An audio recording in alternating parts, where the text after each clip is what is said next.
দেশবাসী, দেশের সকল শিশু, কিশোর কিশোরী, তরুণ তরুণী, শিক্ষার্থী, বয়স্ক, বৃদ্ধ, পুরুষ, মহিলা সবাইকে সালাম জানাচ্ছি। আসসালামু আলাইকুম। আপনাদের সবাইকে ছাত্র জনতার বিপ্লবে সিক্ত নতুন বাংলাদেশে স্বাগত জানাচ্ছি।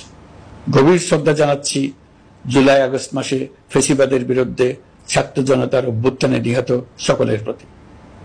তাদের আত্মার মাগফিরাত কামনা করছি। তাদের আত্মত্যাগের বিনিময়ে নতুন বাংলাদেশ গড়ার শপথ নিয়ে আমি আপনাদের কাছে কিছু কথা বলতে চাই। শরণার্থীকালের ভয়াবহ বন্যায় যারা মৃত্যুবরণ করেছেন, যারা অসুস্থ হয়ে পড়েছেন বা যারা সর্বস্ব হারিয়েছেন, যারা দুঃসহ জীবন যাপন করছেন, তাদের স্মরণে রেখে আজকের কথাগুলো বলছি। বন্যা দুর্গতদের জীবন দ্রুত স্বাভাবিক করার জন্য যাবতীয় উদ্যোগ সরকারি বেসরকারি পর্যায়ে নেবার আয়োজন করেছি। ভবিষ্যতে সকল ধরনের বন্যা প্রতিরোধে আমাদের আভ্যন্তরীণ এবং প্রতিবেশীদের সঙ্গে যাতে যৌথভাবে নেওয়া যায় সে আলোচনা শুরু করেছে। প্রিয় দেশবাসী, আপনারা জানেন বিপ্লবী ছাত্র জনতা জাতির এই ক্রান্তি লগ্নে আমাকে এক গুরু দায়িত্ব অর্পণ করেছে। তারা নতুন এক বাংলাদেশ গড়তে চায়। নতুন প্রজন্মের এই গভীর আকাঙ্ক্ষাকে বাস্তবে রূপ দেওয়ার সংগ্রামে আমি একজন সহযোদ্ধা হিসেবে তাদের সঙ্গে যোগ দিয়েছি।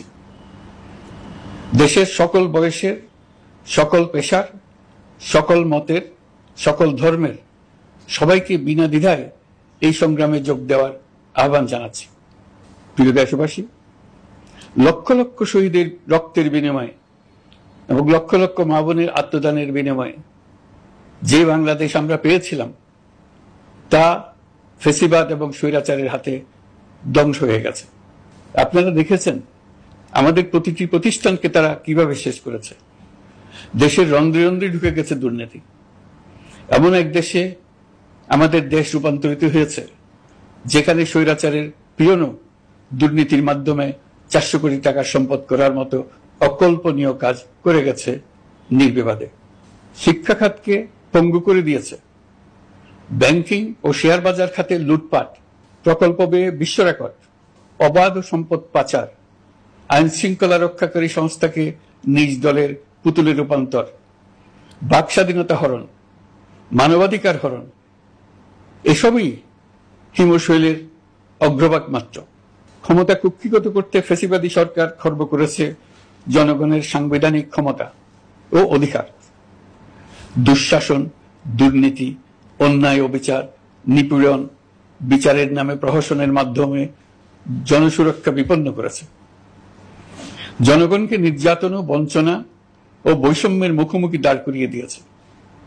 নতুন প্রজন্মের মানুষ সহ কোটি কোটি মানুষের ভোটাধিকারকে বছরের পর বছর হরণ করেছে। সবশেষে আবারও আমাদের দেশের সকল মানুষ, শিশু, কিশোর কিশোরী, তরুণ তরুণী, বয়স্ক, বৃদ্ধ, নারী, পুরুষ সবার কাছে দোয়া চাইছি যেন আমরা আমাদের সকলের স্বপ্ন বাস্তবায়নে সফল হই। আল্লাহ আমাদের সহায় হন, আমাদের সবার মঙ্গল করুন।